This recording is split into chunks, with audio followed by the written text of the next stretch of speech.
January, it's cold and snowy. February, hearts and love all around. March, spring is coming. April, rainy days are here. May, flowers and sunshine. Tis June, summer fun begins. July, sunny and bright days. August, rain and wind again. Touch in September, school time again. October, leaves are falling down.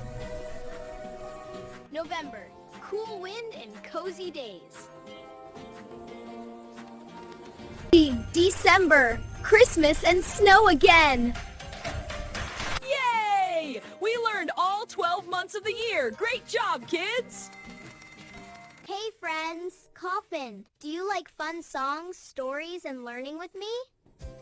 So don't forget to click the subscribe button right here.